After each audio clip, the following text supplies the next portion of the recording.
Ever green సాంప్రదాయం latest designs క్వాలిటీలో compromise అయ్యే ఛాన్సే లేదు. అంబటి సిల్క్స్ విజయవాడ. భారత్ మాతా की भारत माता की राम लक्ष्मण जानकी राम लक्ष्मण जानकी वंदे वंदे जय श्री राम. जरा गट्टिगा దండం పెడతా. ఇలా జై శ్రీరామ్ అంటే మనం ఇచ్చే నినాదంతోని జై శ్రీరామ్ అంటే కడుపు నింపుతుందా, పైసలు పడతాయా అని కాంగ్రెస్ వాళ్ళు బీఆర్ఎస్ వాళ్ళు విన్నారా లేదా? ఇప్పుడు మనం ఇచ్చే నినాదంతో కాంగ్రెస్ వాళ్ళ బీఆర్ఎస్ వాళ్ళ చెవులకి రక్తం గారాల గట్టి ఇవ్వాలి. అందరి చేతులు జై శ్రీరామ్ జై శ్రీరామ్. నరేంద్ర మోడీ గారి నాయకత్వం, నితిన్ నబీన్ గారి నాయకత్వం, రామచంద్రరావు గారి నాయకత్వం, భారత్ మాతాకి. పాపం జై శ్రీరామ్ అంటే భయపడుతున్నా. జై శ్రీరామ్ నినాదమే ఇలా పశ్చిమ బెంగాల్లో జై బెంగాల్ జై శ్రీరామ్ నినాదంతో అధికారంలోకి వచ్చామన్నా. అస్సాంలో కూడా జై శ్రీరామ్ నినాదంతో అధికారంలోకి వచ్చామన్నా. నెక్స్ట్ తెలంగాణలో వచ్చేది జై శ్రీరామ్ జై తెలంగాణ. ఏం నినాదం? జై శ్రీరామ్ జై శ్రీరామ్ జై శ్రీరామ్. ఇలా కూడా అంటాడు జై శ్రీరామ్ అంటే కడుపు నింపుతుందా అన్నాడు. నింపుతుందా నింపదా అన్న? రే జై శ్రీరామే మా లోపల ఆవేశాన్ని నింపేది, జై శ్రీరామే మా లోపల ఆలోచన నింపేది, జై శ్రీరామే మా లోపల పౌరుషం నింపేది. ఈ జై శ్రీరామ్ నినాదమే నీ గడిలు బద్దలు కొట్టిన విషయాన్ని ఆ కుటుంబ పార్టీ కేసీఆర్ పార్టీ మర్చిపోయినట్టున్నా. ఆ రోజు జై శ్రీరామ్ నినాదంతోనే జై శ్రీరామ్ నినాదం మారు మోగింది కాబట్టి నీ గడిలు బద్దలు కొట్టి నిన్ను ఫామ్ హౌస్ కు పరిమితం చేసిన నినాదమే నా జై శ్రీరామ్ నినాదం అన్న విషయాన్ని గుర్తుంచుకో. ఇలా మోడీ గారు జై శ్రీరామ్ నినాదం పెట్టుకునే 9,400 కోట్ల రూపాయలు ఇవాళ తెలంగాణ రాష్ట్రానికి ఇచ్చిందన్న. మోడీ గారు జై శ్రీరామ్ నినాదంతోనే ఈ తెలంగాణ రాష్ట్రానికి అభివృద్ధి నిధులు ఇస్తున్నా. ఇలా మోడీ గారు నిధులు ఇచ్చడం వరకు ఇవ్వబడబట్టే తెలంగాణ రాష్ట్రంలో పాలన కొనసాగుతుంది తప్ప మోడీ గారు లేకుంటే ఇవాళ తెలంగాణ రాష్ట్రంలో ప్రభుత్వం నడిచే పరిస్థితి లేదు. మేము నిధులు తీసుకొస్తున్నాం, మోడీ గారు నిధులు ఇస్తున్నారు తెలంగాణ రాష్ట్రానికి. మేము తెలంగాణ రాష్ట్రానికి నిధులు తీసుకొస్తే మీరేమో తెలంగాణ నుంచి నిధులను పైసలను ఇవాళ ఢిల్లీకి మోస్తున్న కాంగ్రెస్ వాళ్ళు. ఇలా మోడీ గారు హిందీలో మాట్లాడతారు. ఇలా మోడీ గారు హిందీలో మాట్లాడే ఏ హామీని కూడా విస్మరించుకొని ఇలా నెరవేర్చే ప్రయత్నం చేస్తున్నాను మోడీ గారు. ఇలా ప్రియాంక గాంధీ వచ్చిందన్న తెలంగాణ రాష్ట్రానికి, రాహుల్ గాంధీ వచ్చిన తెలంగాణ రాష్ట్రానికి ఎన్నికల సమయంలో ఏమైంది? హిందీలో మాట్లాడి 6 గ్యారెంటీలు అమలు చేస్తామన్న రాహుల్ గాంధీ, ప్రియాంక గాంధీ హిందీలో మాట్లాడే వ్యక్తులు ఇవాళ కనీసం 6 గ్యారెంటీల గురించి మాట్లాడకుండా, ముఖం చెల్లకుండా తెలంగాణకు రావడం బంద్ చేసి ముఖం కిందికేసి పారిపోయిన విషయాన్ని కాంగ్రెస్ పార్టీ నాయకులు గుర్తించాలి. అందుకే మా కార్యకర్తల పట్ల జోష్ ఉందన్న. ఈ జోష్ చూస్తే, మీ ఆవేశం చూస్తే, మీ లోపల ఉడుకు రక్తాన్ని చూస్తే, మీ పౌరుషం చూస్తే ఇవాళ కాంగ్రెస్ వాళ్ళు బీఆర్ఎస్లకు ఇవాళ నైట్ అండ్ రాత్రి నిద్ర పట్టదన్న. బెంగాల్లో గెలిస్తామన్న, బెంగాల్ వట్టి గెలవలేదన్న, బెంగాల్ వట్టి గెలవలేదన్న. ఇలా బెంగాల్ కార్యకర్తలు కానీ కేరళ కార్యకర్తలు కానీ, సరే కేరళలో ఓడిపోవచ్చు, అతి త్వరలో కేరళలో అధికారంలోకి వస్తామన్నా. ఇవాళ బెంగాల్లో అనేక మంది కార్యకర్తలు బలిదానం అయిపోయారక్క, అనేక మంది కార్యకర్తలు బలిదానం అయిపోయారన్నా.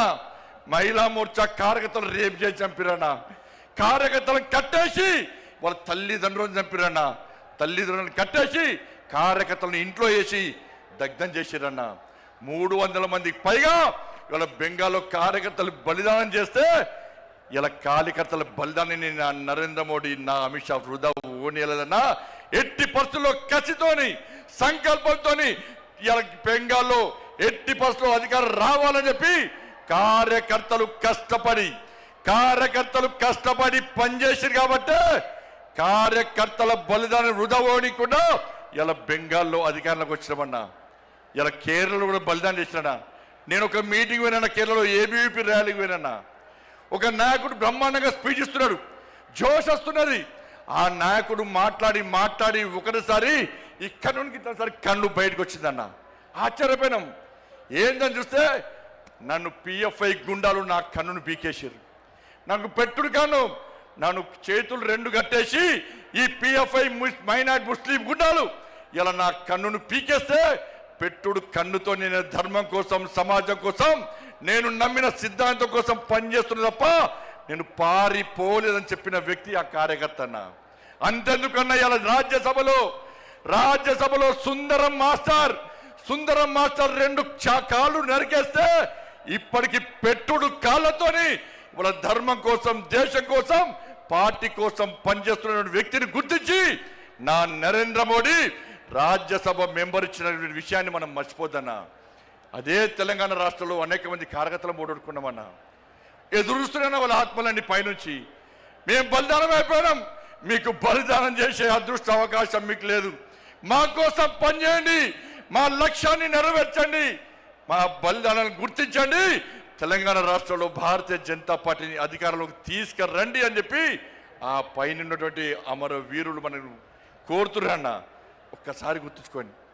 చిన్న అభిప్రాయ భేదాలు ఉంటాయన్న, వాటిని పక్కకు పెట్టాలి. మనం ఒక ఫ్యామిలీ, ఒక కుటుంబం. ఇంత పెద్ద మా సైన్యం ఉంది, ఇంత పెద్ద మా కుటుంబం ఉందని భావించే ఈ వేదిక మీద నాయకులం అందరం కూడా కలిసి కట్టుగా ఈ తెలంగాణ రాష్ట్రంలో మోడీ రాజ్యం కోసం, రామ రాజ్యం కోసం ఇలా పరితపించి 24 గంటలు కష్టపడి పనిచేస్తున్నామన్నా. ఒక్కసారి ఆలోచించండి. ఈ తెలంగాణ రాష్ట్రంలో నిధులు ఇచ్చేది మనం, ఇలా అభివృద్ధి చేస్తున్నది మనం. ఇవాళ రైతులు రోడ్ల మీద చూస్తే కొనుగోలు ఇప్పటికీ ప్రారంభించకపోవడం వలన ఇప్పటికే కొనుగోలు పూర్తి కావాలి. వర్షాలు పడి, వడగల వానలు పడి వాళ్ళ రైతులు రోడ్ల మీద పడిగాపులు కాస్తే ఇంతవరకు కొనుగోలు ప్రారంభించకుండా రైతులను హరిగోస పెడుతున్న ప్రభుత్వం కాంగ్రెస్ పార్టీ ప్రభుత్వం. ఇలా పైసలు ఇచ్చింది మనం, కొనుగోలుకు డబ్బులు ఖర్చు పెట్టేది మనం, నిధులు ఇచ్చేది మనం, మధ్యవర్తిత్వం వహించి కొనుగోలు ప్రారంభించకుండా రైతులను నడ్డి విరుస్తున్న ప్రభుత్వం ఇలా కాంగ్రెస్ పార్టీ ప్రభుత్వం. ఉద్యోగులకు డిఏ లేవు, పిఆర్సీ అమలు లేదు, నిరుద్యోగులకు ఉద్యోగం లేదు, నిరుద్యోగ వృద్ధి లేదు, విద్యార్థులకు భరోసా కాలేదు, 2500 మహిళలకు లేవు, 4000 రూపాయల ఆసరా పెన్షన్ లేదు, అందరికీ రైతు భరోసా లేదు, అందరికీ రైతు బోనస్ లేదు. వాళ్ళు ఏమీ లేకుండా ఇలా 6 గ్యారెంటీలు పక్క పెట్టి కేవలం ఢిల్లీకి పైసలు పంపడమే లక్ష్యంగా ఇలా రేవంత్ రెడ్డి ప్రభుత్వం పనిచేస్తున్న విషయాన్ని ఒక్కసారి గుర్తు చేసుకోవాల్సిన అవసరం ఉంది. ఇలా ఇచ్చేది మనమన్నా. ఒక్కసారి నాతో పాటు చెప్పండి అన్న. ప్రధానమంత్రి గరీబ్ కళ్యాణ్ అన్న యోజనకు బియ్యానికి పైసలు ఇచ్చేది ఎవరన్నా? వాళ్ళ బియ్యానికి పైసలు ఇచ్చేది నరేంద్ర మోడీ ప్రభుత్వం అన్నా. స్వచ్ఛ భారత్ మిషన్ పైసలు ఇచ్చేది ఎవరన్నా? జాతీయ రహదారులో పైసలు ఇచ్చేది ఎవరన్నా? రైల్వే నిధులు ఇచ్చేది ఎవరన్నా? శ్మశాన వాటికలకు పైసలు ఇచ్చేది ఎవరన్నా? కొనుగోలుకు పైసలు ఇచ్చేది ఎవరన్నా? వాళ్ళ శ్మశాన వాటికలకు పైసలు ఇచ్చేది ఎవరన్నా? అన్ని నిధులు మనమే ఇస్తుంటే, వేల కోట్ల రూపాయల నిధులు మనకు వస్తుంటే ఇవాళ కాంగ్రెస్ పార్టీ ప్రభుత్వం మాకు ఏమి ఇస్తలేదని ఎలా భారతీయ జనతా పార్టీ ప్రభుత్వాన్ని బదనాం చేసే ప్రయత్నం చేస్తే అడ్డుకోవాల్సిన బాధ్యత మనకుదన్నా. ఇలా సనాతన ధర్మం కోసం పనిచేస్తామన్నా, ఈ తెలంగాణ రాష్ట్ర అభివృద్ధి కోసం పనిచేస్తామన్నా. సనాతన ధర్మం లేని భారతీయ జనతా పార్టీ లేదు. అరే 80% హిందువుల కోసం పనిచేసే పార్టీ నా భారతీయ జనతా పార్టీ. మేము ఒక వర్గానికి కొమ్ముగాయం, ఒక వర్గాన్ని వ్యతిరేకించాం. మేము సనాతన ధర్మానికి అడ్డొస్తే, నా ధర్మాన్ని హేళన చేసే ప్రయత్నం చేస్తే, నా సమాజాన్ని చీల్చే ప్రయత్నం చేస్తే ఏ భారతీయ జనతా పార్టీ కార్యకర్త ఊరుకునే ప్రసక్తి లేదు. మేము అల్లాను కించపరచలే, మేము యేసు ప్రభుని కించపరచలే, కానీ నా రాముని కించపరిస్తే, నా భగవంతుని కించపరిస్తే, నా సమాజాన్ని హేళన చేసే ప్రయత్నం చేస్తే ఊరుకునే ప్రసక్తి లేదన్న విషయాన్ని కాంగ్రెస్ పార్టీ, వాళ్ళ కమ్యూనిస్టు పార్టీలు కానీ బీఆర్ఎస్ పార్టీ కానీ గుర్తుంచుకోవాలి. అందుకే భారతీయ జనతా పార్టీ కార్యకర్తలారా అందరం కలిసి పనిచేద్దాం. నేను ఏ రోజు కూడా పార్టీ తల వంచుకునే పని చేయనన్నా. ఇలా పార్టీ కోసం పనిచేస్తాం మేమందరం కూడా.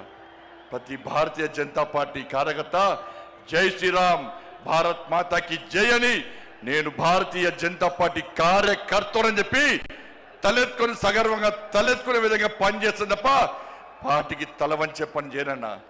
చాతగాని మూర్ఖులు, ధైర్యంగా రాజకీయంగా ఎదుర్కోలేని దద్దమ్మలు ఇలా ఏదో చేసి బండి సంజయ్ని గాని భారతీయ జనతా పార్టీని ఇబ్బంది పడితే నేను ఫామ్ హౌస్ లో ఎలుకని కాదన్నా, ఫామ్ హౌస్ లో ఎలుకని కాదన్నా.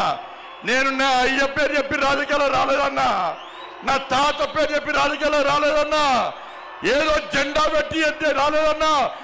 నేను కాశాపు జెండాను, కమలపు జెండాను భుజం మీద మోసుకొని సామాన్య కార్యకర్తగా నా రాజకీయం ప్రారంభించి ఒక రాష్ట్రీయ స్వయం సేవకగా, ఒక ఏబీవీపీ కార్యకర్తగా, ఒక యువమోర్చా కార్యకర్తగా, ఒక నరేంద్ర మోడీ శిష్యునిగా భారతీయ జనతా పార్టీ కార్యకర్తగా పనిచేస్తున్నప్ప సగర్వంగా భారతీయ జనతా పార్టీ కార్యకర్తని తలెత్తుకొని తిరిగి పనిచేస్తున్నప్ప తల వంచే పని చెయ్యన్నా.